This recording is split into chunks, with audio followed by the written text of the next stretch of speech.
2016년에 탄핵을 할 때 우리 국민들은 이게 나라냐 이렇게 외쳤거든요. 근데 이번 탄핵에서는 이게 사람이냐, 검찰의 무소불위의 권한을 잔인한 성격을 가진 윤석열 씨가 함부로 휘두르면서 조국 가족을 도륙했죠. 권력과 힘에 대한 맹목적인 집착을 가지고 있는 사람에게 너무 위험한 권한을 줬던 거예요. 판단을 할 때 주로 무속과 미신에 입각해서 판단을 하는 것 같아요. 또 다른 의미에서 육법당이 된 거예요. 서울대 법대, 그다음에 육사, 그다음에 무당. 그러면 정당으로서의 국민의힘은 살 방도가 없습니다. 지금 제가 보기에는 본질을 호도하는 거고요.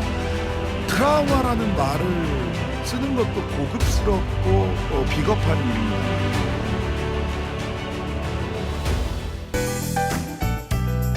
네, 오늘의 메인 이슈를 맛보는 정치 토크 집중 공략 시간입니다. 오늘 조국혁신당 신장식 의원님과 이야기 나눠볼 텐데요. 지금 스튜디오 나와 계십니다. 신장식 의원님 안녕하세요. 네, 안녕하세요. 신장식입니다. 네, 이틀 전 윤석열 대통령에 대한 두 번째 탄핵소추안이 가결됐습니다. 일단 이번 가결의 의미 어떻게 보시는지 총평해 주신다면요. 우선 뭐 감정적으로는 다행이다라는 생각이 제일 먼저 들었고요. 그다음에 K 데모크라시의 잠정적 승리라고 생각을 잠정적 승리. 예, 아직 끝나지가 않았어요. 우선 여전히 직무가 정지돼 있지만 대한민국 대통령은 윤석열 씨이고요. 군통수권 등 뭐 굉장히 중요한 무기는 손에서 빼앗아 냈지만 국민들이 아직 여전히 대통령 관저에서 살고 있습니다. 그래서 잠정적이라는 거고요. 그래서 파면을 확정하고 그다음에 또 하나는 내란 잔당을 소탕해야죠. 그 과정이 남아있기 때문에 잠정적 승리다. 이렇게 평가를 해보겠습니다. 네, 사실 윤석열 대통령이 그 문재인 정부 당시에 검찰총장으로 재직하다가 이후 이제 보수 진영의 후보로 대통령직에 오르기까지 어떻게 보면 국민적 기대가 상당히 컸던 것도 사실이잖아요. 그런데 지금 상황까지 오게 된 이 가장 큰 문제는 뭐라고 보십니까? 우선 2016년에 탄핵을 할 때 우리 국민들은 이게 나라냐 이렇게 외쳤거든요. 근데 이번 탄핵에서는 이게 사람이냐 라는 질문을 하게 됐어요. 그러니까 개인적 캐릭터가 가지고 있는 아주 그 음모론과 그다음에 아주 파시스트적인 강압, 폭력적인 이런 심성들이 겹쳐져 있었던 게 사실이고요. 그다음에 두 번째는 국민의힘에 정말 묻고 싶어요. 그런 사람인 줄 몰랐냐 라는 질문을 하게 되고요.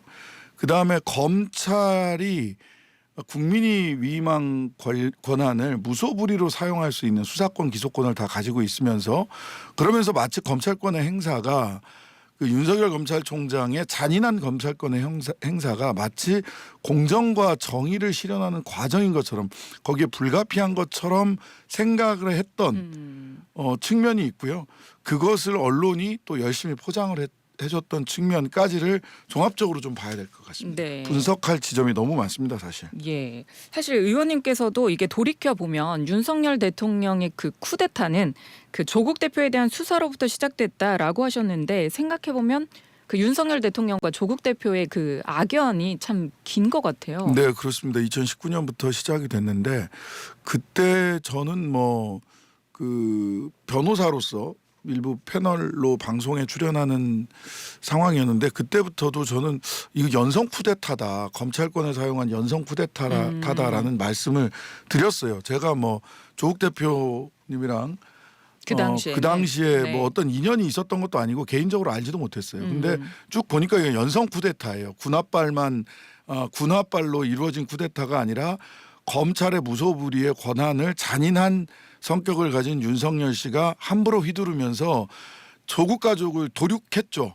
그 당시에는 그 문재인 정부 당시에 이제 윤석열 대통령이 검찰총장이었고 그 다음에 조국 대표가 그 법무부 장관으로 민정수석 법무부 장관. 됐을 당시에 그 조사가 시작된 걸 말씀하시는 거죠? 예, 그렇죠. 근데 그거는 조국에 그치는 것이 아니라 당시 대통령인 문재인 대통령의 인사 권한을 부인하는 거였어요. 그 대통령을 면담을 해서 당시 윤석열 그 조국 안 된다 법무부 장관으로라는 얘기를 했고 근데 대통령이 임명을 했으면 인사권을 당연히 존중하고 받들어야 되잖아요. 공무원 한 사람의 공무원에 불과한 자인데. 근데 조국 사냥을 통해서 대통령의 인사권을 무력화시키려고 했다는 거죠. 따라서 당시는 당시에부터 윤석열 씨는 연성 쿠데타를 했던 거고 그것이 이제 아직은 완전히 종결되지 못한 가운데 역사가 좀 아이러니한 것은 오늘 조국 대표는 네. 서울구치소에 수감됩니다. 그러게요. 오늘 형 집행 첫날이 되는 거죠. 그렇습니다. 예. 한편 이제 네, 조국 대표 얘기가 나와서 먼저 여쭤보면 물론 이제 민주당의 박지원 의원 말이긴 하지만 조국 대표가 이제 형 집행 받기 전부터 이제 새 만약에 정권이 들어서게 되면 조국 대표는 이제 사면될 거다, 복권될 거다 이렇게 얘기를 했는데 이 부분에 대해서는 어떻게 보십니까? 박지원 의원님께 감사하고요. 그리고 그런 박지원 의원님 말씀대로 차기 정부에서 그런 일들이 있어야 된다라고 저는 개인적으로 바라고 희망하지만 그럴 수 있을까에 대해서는 일말의 의구심도 가지고는 있습니다. 아, 어떤 점에서요?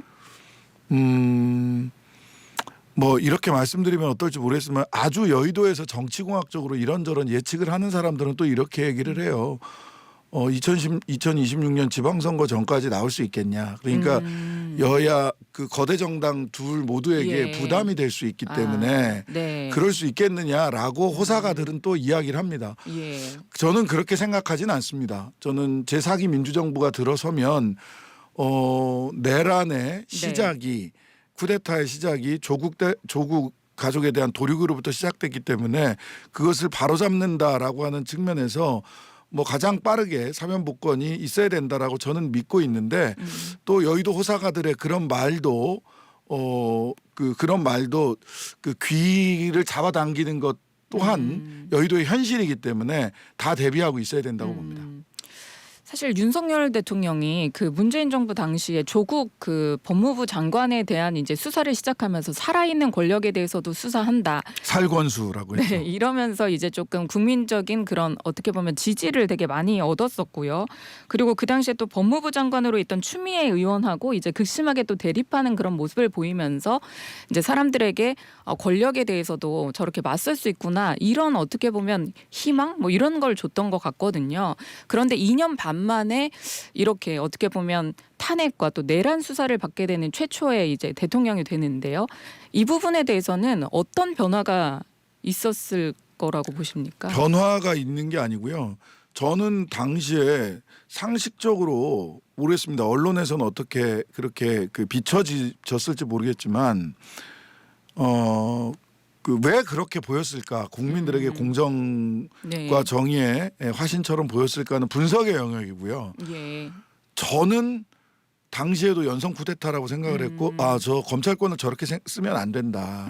저는 개인적으로는 사실은 그 문재인 정부 시절에 검찰총장으로 그 윤석열 씨가 가는 것 자체도 적절치 않다라고 생각을 했거든요. 왜냐하면 절제론 권력은 절제해서 사용이 됩니다. 근데 그 사람은 그 검찰주의자였고 권력을 절제할 줄 몰라요. 그래서 개인의 변화가 있었다기보다는 권력과 힘에 대한 맹목적인 집착을 가지고 있는 사람에게 너무 위험한 권한을 줬던 것. 이것의 문제고 예. 그때까지는 검찰총장으로서 쓸 수 있는 권한을 다 쓴 거예요. 대통령이 되니까 야 나한테는 이런 몽둥이도 더 있네. 비상계엄이란 몽둥이도 쓸 수 있어 라고 하면서 몽둥이와 총칼을 다 들고 일어선 거죠. 그러니까 그런 그 권력과 힘에 대한 추구 거기에 대한 맹목적 집착이 있는 데다가 그런 판단을 할 때 주로 무속과 미신에 입각해서 판단을 하는 것 같아요. 그러니까 과거에 육법당이라고 얘기를 했습니다. 박정희 정권 전두환 정권 시절에 육사 서울대 법대가 나라를 지배한다고 해서 육법당이라고 예. 했는데 또 다른 의미에서의 육법당이 된 거예요. 서울대 법대 그다음에 육사 그다음에 무당의 육법당. 육법당. 이 지배하는 주술과 미신의 나라 폭력을 절대적으로 신봉하는 자들이 권력을 쥐고 있는 나라를 저희들이 2019년부터 아니 최소한 지난 윤석열 정권 2년 반 동안을 겪었다. 네. 이렇게 생각을 합니다. 알겠습니다. 이번 국민의힘 탄핵 찬성표는 최소 12표였는데 이게 기권표와 무효표까지 더하면 최소 23표까지 늘어나는 거잖아요. 하지만 그 민주당 노종면 그 원내 대변인이 이번 이탈표 규모에 대해서 기대에 한참 못 미친다. 네. 원내 지도부 차원에서 파악한 것보다 훨씬 작은 규모라고 말하던데요. 이 상황에 대해선 어떻게 보십니까? 각자 도생 생존 욕구가 만든 집단 사고의 실패라고 봅니다. 그러니까 정당이 아니에요. 제가 보기에는 국민의힘은 국민의힘이. 현대. 왜냐하면 이거는 그냥 뭐 그 사람들은 원래 그래 이런 게 아니라 보수 정당이고 자유민주주의를 추구하는 정당이라면 그리고 정당의 생존 본능을 그 생각을 한다면 집단적으로 윤석열 씨가 쿠데타를 일으켰을 때 그런 내란을 일으켰을 때 저거는 소수의 미친 자들의 미친 사람들의 행동이다라고 선을 그었어야 돼요. 네. 근데 선을 긋지 않고 오히려 마지막까지 윤석열 씨가 그 끝까지 싸우겠다. 국민과 함께 끝까지 싸우겠다. 한 번도 고개 숙이지 않고 마지막 담화까지 그렇게 갔잖아요. 12월 12일 날. 그걸 보면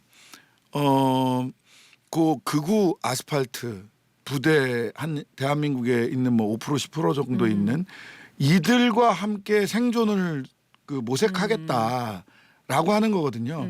그러면 정당으로서의 국민의힘은 살 방도가 없습니다. 지금 제가 보기에는 그 12월 3일 쿠데타 그리고 12월 7일 그리고 엊그제까지 이어지는 그 탄핵 투표 예. 과정에서 지금 좌도 우도 국회에는 네. 그다음에 국민의힘도 민주당도 조국혁신당도 이렇게 각각의 정당이 있는 것이 아니라 대한민국과 내란 잔당이 존재할 뿐이다라고 저는 생각을 합니다. 그리고 그들은 각자 도생의 욕구 때문에 내란 잔당의 길을 택했다. 예. 국민의힘은 사실 여당이기 때문에 지난번에 지금 여당이 아닙니다. 예. 여당이라고 할 수 계속 없죠. 네, 그렇게 말씀하시더라고요. 예. 일단 여당으로서 네, 국민의힘은 어떻게 보면 이제 지난번에 그 박근혜 전 대통령의 탄핵 때를 떠올리지 않을 수 없었을 것 같거든요. 그래서 그런 부분 때문에 지금 이 탄핵에 대해서도 쉽게 이제 찬성을 하지 못한다. 이런 부분이 언론에서 많이 나왔는데요. 어떻게 보십니까? 그거는 본질을 호도하는 거예요. 탄핵이라고 하는 말은 두 글자는 똑같지만 지난번 박근혜 탄핵 같은 경우는 무능력하고 무능력한 사람을 그 통치권에서 격리시키는 정도예요. 이번은 내란을 일으킨 사람에게 위험한 무기를 군 통치권을 뺏는 과정입니다. 탄핵이라는 말이 같다고 해서 그 본질적 의미가 같고 그래서 그것을 자신들이 트라우마라고 주장하는 것은 적반하장입니다. 본질을 호도하는 거고요. 트라우마라는 말을 쓰는 것도 고급스럽고 비겁한 일입니다. 지금 계엄령 트라우마는 국민들이 겪고 있어요. 예. 근데 왜 본인들이 무슨 트라우마 상처 입은 사람인 것처럼 이야기합니까? 그건 정치하는 사람들의 정당의 그냥 책임입니다. 소위 박근혜 탄핵 같은 경우도 본인들이 선출한 자당의 후보였던 사람이 대통령이 됐고 무자격이었다는 것이 드러났기 때문에 본인들의 정치적 책임을 진 거고 당시 또 탄핵에 앞장섰던 사람들이 지금 다 부활해 있어요. 네. 권성동 당시 박근혜 예. 탄핵 소추위원장이었습니다. 네. 그 양반이 지금 그분께서 지금 원내대표 지금 하고 있잖아요. 그게 무슨 트라우마입니까? 트라우마라는 말로 국민들이 자신들을 가해했다. 그래서 자기들이 피해자다라는 식의 인식을 하고 있다는 것 자체가 착오적입니다. 국민의힘 의원들이 트라우마라기보다 사실 보수 진영 입장에서 네, 이게 한 번 이제 트라우마를 겪었기 때문에 그 이후의 상황이 어떻게 이제 보수가 자멸됐는지를 알기 때문에 이게 더 쉽게 투표를 하지 못한다 이렇게 말을 한 것 그 같은데요. 책임이 없는 거, 책임감이 없는 거예요. 그거는 그러니까 저는 트라우마라는 단어를 잘 써야 되는데 네. 그 트라우마라는 거는 심리적 외상이잖아요. 어떤 그렇죠. 사고를 겪어서 네. 이게 피해자고 아픈 거예요. 근데 그거는 본인들의 책임을 이행하는 과정이었다는 겁니다. 네. 그리고 지금도 트라우마라고 볼 것이 아니라 그때 우리가 이렇게 잘못했으니 실제로 그로부터 그 정치적 책임으로부터 박근혜 탄핵으로부터 교훈을 얻었다면 빠르게 이 부분을 윤석열로부터 국민의힘을 분리해야 되는구나. 내란 수계에 대해서는 우리가 엄격한 태도를 취해야 되는구나. 그래야 보수가 자멸하지 않고 보수가 국민들에게 다시 선택받을 수 있는 거예요. 지금 네. 함께 침몰하는 것을 선택을 하신 겁니다. 이제 어떻게 보면 조기 대선 얘기도 계속 나오고 있고요. 뭐 4월이나 5월에 이제 대선이 있을 거다 이런 얘기가 많이 나오고 있는데요. 일단 헌법재판소의 판단이 언제 있을지에 따라서 또 많이 달라질 거다 이런 얘기들이 많이 있더라고요. 앞서 노무현 전 대통령 같은 경우에는 63일 그리고 박근혜 전 대통령은 91일 만에 선고가 이루어졌는데 이번 선고 시기와 이제 더불어 영향을 줄 만한 요소에 대해서는 어떻게 생각하십니까? 저는 그 야당에서 이 탄핵소추안을 마련을 할 때 실은 워낙 탄핵소추 사유가 많았기 때문에 굉장히 많이 저희들이 먼저 조국혁신당이 가장 예. 먼저 탄핵소추안을 만들었잖아요. 그랬다가 이번에는 내란 하나로 너무 명백하기 때문에 그리고 증거도 너무 동영상이나 증언으로 국회에서의 내란 가담자들의 증언 그리고 수많은 동영상 CCTV를 통해서 너무 증거가 명백하기 때문에 탄핵 심판 기간을 짧게 하기 위해서 탄핵 사유를 내란 하나로 딱 정확하게 정리를 했어요. 예. 따라서 이 탄핵 사유가 그 박근혜 때는 개인 비리가 워낙 많았어요. 그렇기 때문에 노무현 대통령 때의 탄핵 사유는 그 선거법 위반, 그 공무원의 정치 중립 위반 요거였고요. 예. 그렇다면 2달을 넘어갈 이유가 없습니다. 한 달 반 안에도 한 45일 안에도 저는 이 탄핵 사유를 심리하는데 증거와 이유는 분명하다라고 생각을 하는데요. 네. 변수는 2가지죠. 하나는 윤석열 씨가 직접 본인이 변론을 하겠다고 했어요. 그러면 그분은 59대 1이라고 해서 1시간 얘기하면 59분 동안 혼자 떠드는 사람이잖아요. 헌법재판소에서도 혼자 몇 시간씩 떠들 수 있는 사람이에요. 그 장광설을 들어야 되는 고통스러운 시간이 변론 기간을 길어지게 할 수 있는 하나의 변수가 있고요. 그 다음에 지금 헌법재판관들 중에서 소위 그 길거리에 전광훈 목사 등 길거리 극우 아스팔트 기독교에 심취해 있는 분들이 몇 분 계시다라는 얘기가 있습니다. 그분들이 고의로 절차를 지연하려고 할 수 있다. 그런데 법리상으로 보자면 짧게 끝날 수 있을 거라고 보고요.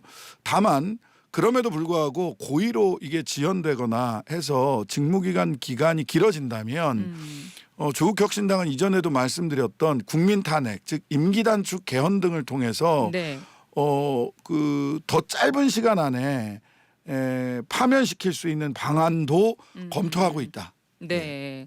사실 네, 그렇습니다. 지금 이제 그 조국혁신당에선 그럼 조기 대선 시나리오는 어떻게 준비하고 계시는지도 궁금한데요. 네, 우선 대선이라고 한 이번의 대선은 그 내란을 진압하고 그다음에 극복하고 그 잔당들에 대해서 법적 정치적 책임을 묻는 과정 중에 있습니다. 하지만 그 이후에 윤석열 이후에 삶은 특히 서민들의 삶, 인권, 20대 30대 여성 청년들의 분출했던 이번 집회 과정에서 탄핵 집회 과정에서 보여줬던 이 열망들 새로운 사회에 대한 비전들이 충분히 검증되고 다음 정부에서는 좀 더 평등해지고 더 서민들이 먹고 살 만한 정부가 돼야 되잖아요. 이를 위해서 우리가 어떤 색깔의 어떤 선명한 이슈와 정책을 국민들에게 선보일 수 있느냐 이것이 우선이고요. 그것을 사회권 선진국이라고 우리는 말씀을 드립니다마는 사회권 선진국 실현을 위해서 우리는 뭐 후보를 출마를 시킬 것인지 아닐지 정당의 기본이기 때문에 열어놓고 생각하고 있다. 다만 중요한 것은 더 평등하고 더 서민들이 먹고 살기 편안한 나라를 만들기 위한 논쟁들이 이번 대선에 있어야 된다라는 점, 그를 위해서 조국혁신당이 할 수 있는 최선을 다할 것이다라는 점을 말씀드립니다. 네, 앞으로 조국 전 대표도 여러 차례 강조를 했지만 이제 조국혁신당의 앞날은 걱정하지 않아도 된다 이렇게 말씀하셨잖아요. 네, 이렇게 그렇습니다. 보면 될까요? 예, 당연합니다. 예, 우리 당원들과 우리가 조국이다, 내가 조국이다라고 생각하는 수많은 당원들과 지지자들과 함께 흔들림 없이 뚜벅뚜벅 사회권 선진국, 검찰 독재 종식을 위해서 나아가겠습니다. 네, 알겠습니다. 정치 토크 집중 공략 지금까지 조국혁신당 신장식 의원님과 함께했습니다. 오늘 말씀 감사합니다. 네, 감사합니다.